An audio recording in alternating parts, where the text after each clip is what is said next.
నిజామాబాద్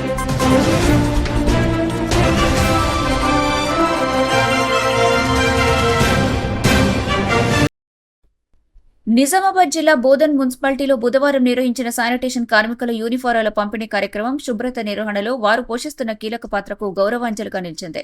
ఈ కార్యక్రమంలో విశిష్ట అతిథులుగా బోధన్ ఎమ్మెల్యే మాజీ మంత్రి పొద్దుటూరి సుదర్శన్ రెడ్డి, జిల్లా collector Vinay Krishna Reddy, sub collector Vikas Mahato పాల్గొన్నారు. ఈ సందర్భంగా వారు మాట్లాడుతూ ప్రతిరోజు పట్టణాన్ని పరిశుభ్రంగా ఉంచేందుకు శ్రమిస్తున్న కార్మికులు ప్రజారోగ్యంలో కీలక భూమిక నిర్వహిస్తున్నారని, ప్రభుత్వ వైఖరి ఈ కార్యక్రమంలో స్పష్టంగా కనిపించిందని అన్నారు. శానిటేషన్ సిబ్బందితో అధికారులు ప్రత్యక్షంగా మాట్లాడి వారి సేవలను ప్రశంసించడమే కాక వారి సంక్షేమానికి ప్రభుత్వం కట్టుబడి ఉందని హామీ ఇచ్చారు. ఈ కార్యక్రమంలో రాష్ట్ర Urdu academy chairman Tahir bin Hamdan, municipal commissioner Jadhav Krishna, department ఇంజనీర్లు, పీసీసీ డెలిగేట్ గంగాశంకర్, కాంగ్రెస్ పట్టణ అధ్యక్షుడు పాషా మొహినుద్దీన్, నాయకులు నాగేశ్వరరావు, శరత్ రెడ్డి, అంకుదాము, ఆదినారాయణ, తల్లారి నవీన్, విష్ణువర్ధన్, చిత్రాల ప్రసాద్ తదితరులు పాల్గొన్నారు.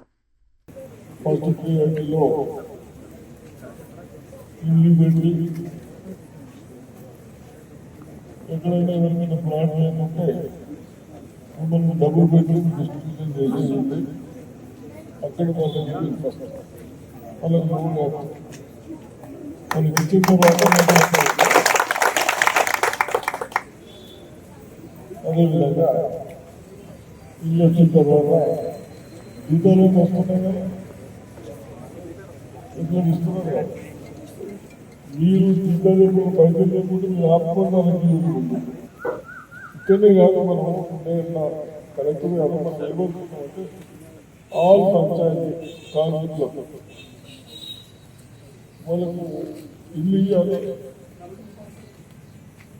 మనం అవసరమైతే 5-6 వందలు తెచ్చుకున్నాం కానీ వాళ్ళకి ఇల్లు మనం తెచ్చిరాము, తప్పనిసరిగా చేయాలి.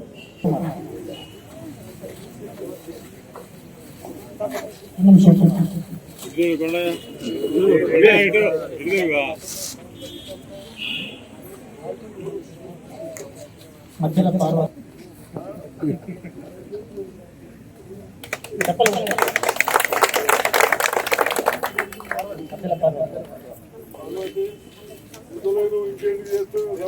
మరిన్ని అప్డేట్స్ కోసం మా ఛానల్ని సబ్స్క్రైబ్ చేయండి.